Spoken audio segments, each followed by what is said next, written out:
આ દેશના દુનિયાના લોકપ્રિય નેતા અને આપણા ભારતના વડાપ્રધાન આદરણીય નરેન્દ્ર મોદી સાહેબના જન્મદિવસના ઉજવણીના ભાગરૂપે આજે રક્તદાન શિબિરમાં ઉપસ્થિત આપણા મામલતદાર શ્રી, ટીપીઓ શ્રી, અમારા પર્સનલ પીએ ભાઈ શ્રી ભારતસિંહભાઈ, પાર્ટી પ્રમુખ ભાઈ નરેન્દ્રભાઈ, જિલ્લા પંચાયત રમેશભાઈ, ઉપસ્થિત આચાર્યગણ, શિક્ષક ભાઈઓ બહેનો, પત્રકાર મિત્રો અને આરોગ્ય વિભાગના સ્ટાફ મિત્રોને દાતાઓ, આ દેશના વડાપ્રધાનશ્રી જ્યારે મુખ્યમંત્રી બન્યા ને ત્યારથી એમણે શરૂઆત કરેલી કે એમને મળતી ભેટ સોગાદો એ ગરીબોના અનાથ બાળકોને કેમ કામ આવે એના માટેનો પહેલો એમણે એ ઉપાય કર્યો. દેશના વડાપ્રધાનનો જન્મદિવસ હોય તો કરોડો રૂપિયા ખર્ચીને આખા દેશમાં કંઈક માહોલ બનાવે નેતાઓ. ત્યારે આપણા દેશના આદરણીય નરેન્દ્ર મોદી સાહેબે સાદગી ભર્યા અને હા વંચિત અને ગરીબ કચડાયેલો વર્ગ હોય એને કટોકટી સમયમાં લોહીની જ્યારે જરૂર પડતી હોય ને ત્યારે એ પોતાને ખબર છે ગરીબી કેવી હોય છે એટલે એમણે આ રક્તદાન માટે પૂરા દેશમાં હાકલ કરી. મને ખ્યાલ છે ત્યાં લગી આપણા જિલ્લામાં લગભગ 90,000 ઉપર રજીસ્ટ્રેશન થઈ ગયા. 1 લાખ લગી પહોંચી જવાના. 1,26,000 એટલે 1.25 લાખ ઉપર પહોંચી ગયા.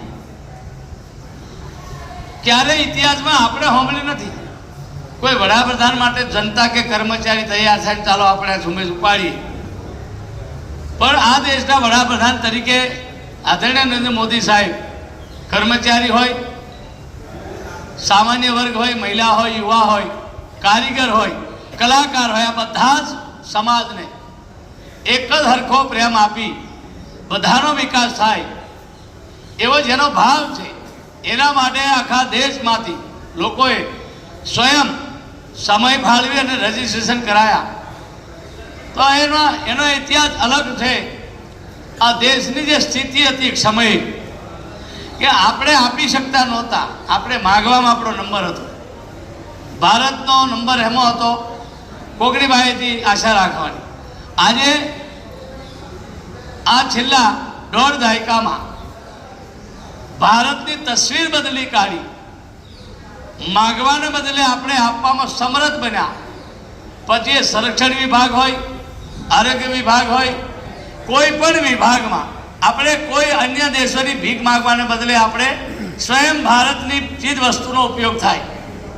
આત્મનિર્ભર ભારતની અંદર આપણે આજે પૂરા વિશ્વમાં ડંકો વાગ્યો. એક અમેરિકા જેવો અમેરિકા કે કોઈ પણ દેશવાળાને ઉડબેક કરવી પડે, 50% ટેરિફ લગાવી દીધો. આ દેશના વડાપ્રધાને એક શબ્દ ઉચ્ચાર્યા વગર અમેરિકાના બિલ ટ્રમ્પને બોલવું પડ્યું. ભારત જોડે અમારા સંબંધો સારા છે, મોદી અમારા ખાસ મિત્ર છે, આ બોલવું પડ્યું. નહીં તો આ જગ્યાએ બીજા કોઈ વડાપ્રધાન હોત તો અમેરિકા વાળાને પગે લાગવા જતા કે આટલો ગુનો માફ કરો સાહેબ, અમારા પાસે દયા કરો. આપણા વડાપ્રધાને અમારે એક શબ્દ વાપર્યો, ખાલી એક જ હાકલ કરી, સ્વદેશી ભારત, આત્મનિર્ભર ભારત. કોઈને ઝૂકશે નહીં, આજે ઝૂકે નહીં. કોઈ પણ વિભાગમાં આ વડાપ્રધાનશ્રીના નેતૃત્વ પછી દેશ આજે ગર્વથી કોઈ પણ જગ્યાએ કહી શકે કે અમે દુનિયાની તાકાતોમાં અમારો પણ એક દેખાવ છે. આવો દેખાવ ક્યારે કરી શકે કે જેનું નેતૃત્વ સબળ હોય. અને એટલા માટે પૂરા દેશમાં એક મેસેજ પહોંચે. આ એક જમાનો હતો ને કે ભાઈ આ દેશમાં ગુંડાઓ, આતંકવાદી, નકલસવાદી આ બધાને જ્યારે ફાવે ને ત્યારે ગમે તે છમકલું કરી શકે. હવે આ લોકો કઈ ગયા,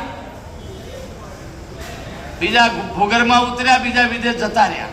ખબર પડી કે આજે ને કાલે ફાંસીના મોતળે લટકવાનું જ છે. આ પૂરા દેશમાંથી આ સ્થિતિ નાબૂદ કરી છે. એવા આપણા વાલા દેશના વડાપ્રધાન પરમ આદરણીય એક ઋષિતુલ્ય વડાપ્રધાન આપણને મળ્યા છે.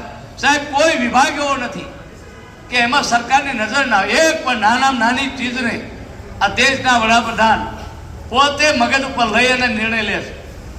હવે એકેય વડાપ્રધાન તો ઘણા થયા, પણ એ વડાપ્રધાનનો સલાહકારથી ચાલતા. એના સલાહકારો હોય 5-7 જણા.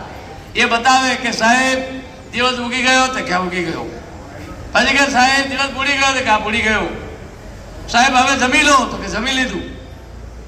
આવું કહેવાવાળા વડાપ્રધાનો ઘણા જોયા, પણ આ એક જ વડાપ્રધાન એવા છે પોતાના મગજમાંથી નીકળેલી યોજના કોઈને ખબર હતી.